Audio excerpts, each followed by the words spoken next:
Hey my YouTube friends and family, let's talk about the Aiden Fucci case. There's a lot that's came out. I've spoke about this case in the past, but I wanted to bring you guys that are following up to date on what is happening. So let's do a quick recap of the case, and then we'll move on to the more recent updates and a little bit about what the state has, the discovery, and just, you know, what they now have that we didn't know about at the beginning. 14-year-old Aiden Fucci is accused of killing his 13-year-old classmate Tristyn Bailey on May 9th, 2021, and that was May 9th was Mother's Day. So on May 9th at approximately 12:30 a.m., Tristyn gets a phone call from Aiden's number. About 12:35 a.m., Tristyn and Aiden, they go over to a friend's house. Both Tristyn and Aiden leave the friend's house around 1:10 a.m. About 14 minutes later, two individuals who appear to be Tristyn and Aiden are seen on the neighborhood's community center video. About 20 minutes later, around 1:45 a.m., the same two individuals believed to be Aiden and Tristyn are seen on home surveillance video, and this shows the two individuals walking towards the end of the cul-de-sac on Saddlestone Court. Approximately 1 hour, 42 minutes later, which is around 3:27 a.m., that same home surveillance camera on Saddlestone Court shows one person believed to be Aiden running while carrying what appears to be shoes. Minutes later, around 3:30 a.m., Aiden arrives at his house, and he lives with his mom and his stepfather. Now, a few hours later, because this was in the wee morning hours, so Mother's Day that same morning, around 9:40 a.m., Tristyn's sister reportedly goes to Tristyn's bedroom to wake her up for a Mother's Day breakfast, and she finds that Tristyn is not in her bedroom.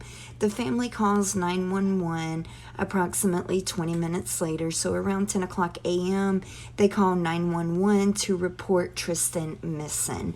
Approximately 8 hours after that, at 6 o'clock p.m., a neighbor who's searching the area for Tristyn finds Tristyn's body.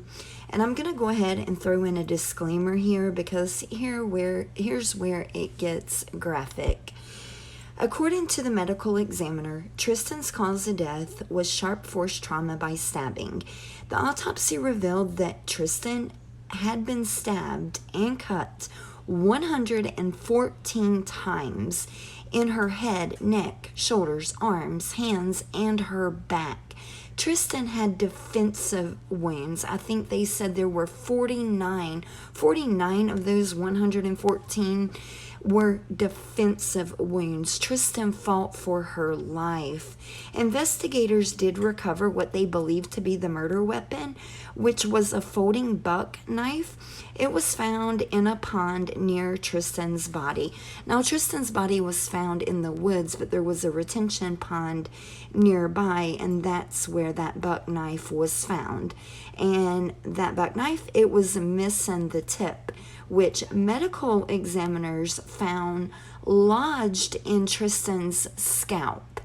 Aiden was arrested the next day on May the 10th, and Aiden gave different stories in regards to the accounts on what happened between him and Tristyn Bailey. He said that around 1:10 a.m. on May 9th, he and Tristyn left a friend's house, and that he arrived home at 3:30 a.m., and he initially told the investigators that they had walked a short way together and then parted, each going home. And he was questioned even more, because the investigators asked him, well, why would it take you more than 2 hours to walk 1.5 miles?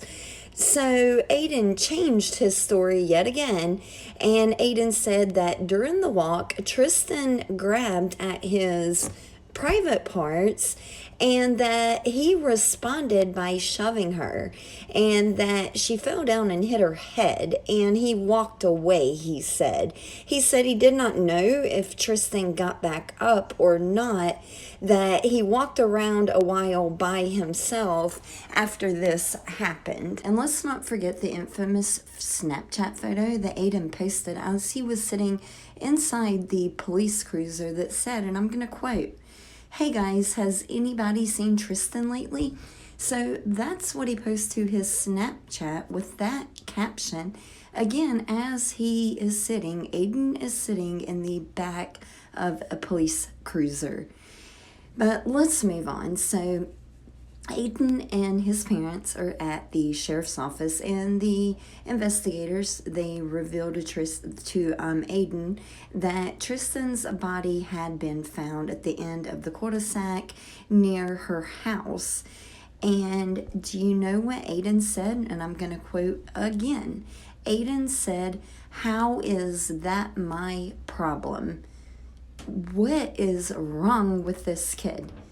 You know, what is wrong with this kid? He says, "How is that my problem?" In another report that was released, the investigators said not only did they discover Aiden's bloody clothes and shoes, but they also discovered drawings of violent nature inside Aiden's bedroom. And they said that among the drawings referenced was an illustration that depicted a satanic element to them, and one included a pentagram. Another drawing showed a nude female with red X's over her breasts and genitals, and what appeared to be blood coming from several wounds. It's also been said that Aiden's parents questioned him about his actions on the previous night, and they asked him several times if DNA or physical evidence might be found, and both of his parents advised him to find his story and stick to it. Now, that's what the sheriff's documents state. And during their conversation recorded in the interview room, he told her he had been wearing the jeans the night before.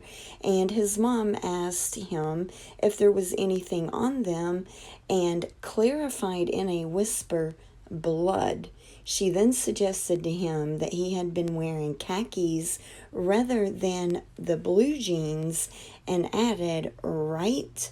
And he agreed with her. So basically feeding him this information, knowing that it's not true and that he was in fact wearing the blue jeans and not a pair of khaki pants. Because remember, I don't think I've mentioned it yet, but she was caught on footage trying to wash the blood from her son's blue jeans. Aiden's mom, she did turn herself in on June the 5th, and it's a charge of evidence tampering, so tampering with evidence. And I think as long as it's the same as it was, her court date is July the 26th for this. And there's also, in the documents, it states where some friends had came forward, and it says that law enforcement have heard from several of Aiden's friends that he planned to kill someone and that it was, quote, just a matter of time before he done so. So that's pretty alarming, knowing that he had these plans, but yet no one came forth and spoke up. And his girlfriend, her statement says, and she's an 8th grader who was dating Aiden, but she told the police that Aiden talked frequently about killing people. He always carried a knife when he was not in school and had more than once pretended to stab her or had come up behind her and put the knife to her throat. And the month before Tristyn's killing, the girl said Aiden had talked at length about murdering someone. She said he would find a random person walking at night, drag them into the woods, and stab them. So again, really alarming that this talk was happening, but yet nobody reached out. You know, it looks like this all could have been prevented. Aiden's girlfriend also spoke about Aiden's knife collection. So she said that, well, actually, I think her and a close friend both spoke about the knives, and Aiden had named one knife Picker and one Poker. Aiden had left Picker at the girlfriend's house.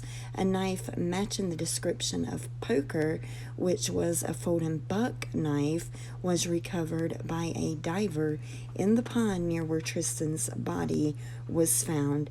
And when Aiden was interviewed by the deputies during the search for Tristyn, he was patted down, and they discovered that he was carrying another knife. The search of his home turned up 8 pocket knives, a handmade shank, and a sheath for a folding buck knife. You can see by the number of stab wounds, 114 stab wounds, and I think it was 49 defensive wounds.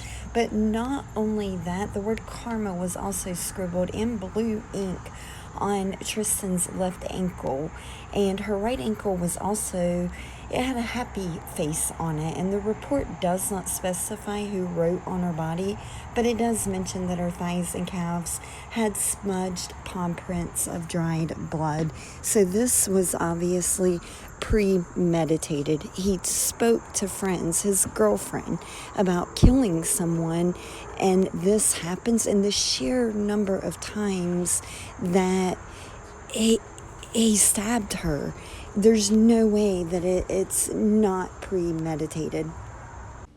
A decision was made to charge Aiden as an adult with first-degree premeditated murder, but because Aiden is underage, a juvenile, a death sentence is not an option here.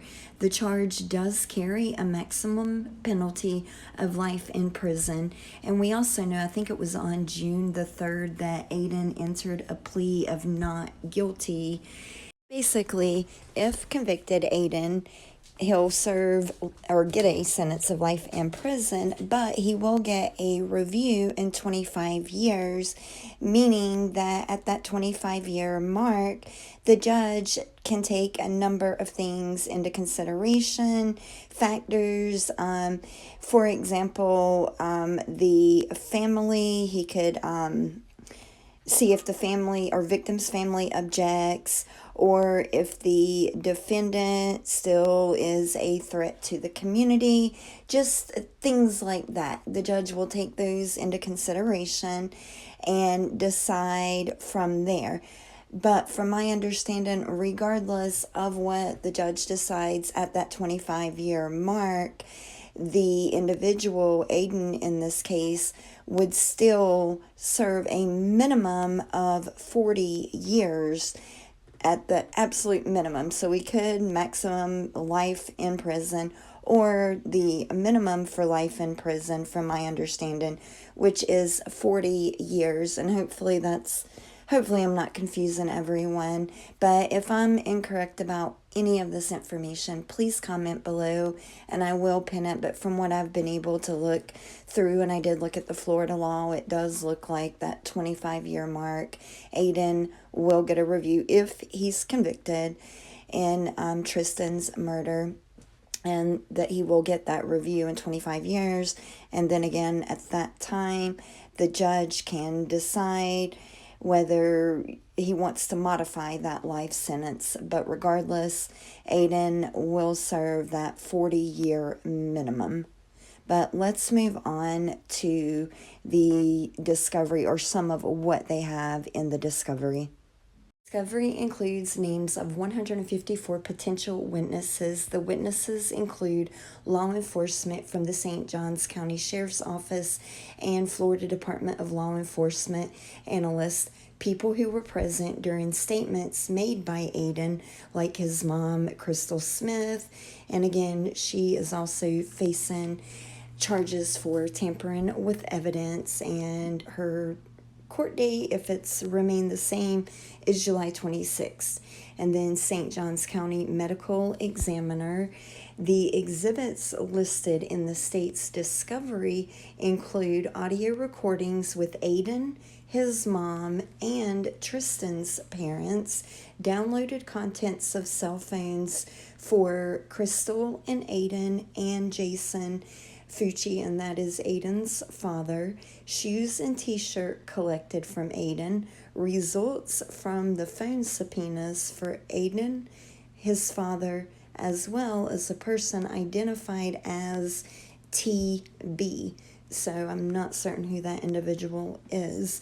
Aiden Fucci's school records, which are listed as 42 PDF files, search warrants for the phones of Aiden and both of his parents, his Snapchat as well as the Instagram and Snapchat accounts for the TB person, 5 video files and 2 JPEG files from Snapchat, surveillance videos from Aiden's residence, and then neighborhood videos from 5 different locations, which it does not specify. But again, that's some of the stuff that we already know will be, or that is in the discovery. But let me know what you guys think. This is such a crazy case, so sad, especially knowing that Aiden did speak about harming someone, yet no one ever came forth, stepped up, said something. Were the parents oblivious to Aiden? Just what was going on? Why did no one speak up? It could have been prevented. A life could have been saved. But yet, all these people that he spoke to saying he was going to harm someone, but yet no one spoke up. I'm flabbergasted. Why? But let me know what you guys think. And as always, thank you all for watching.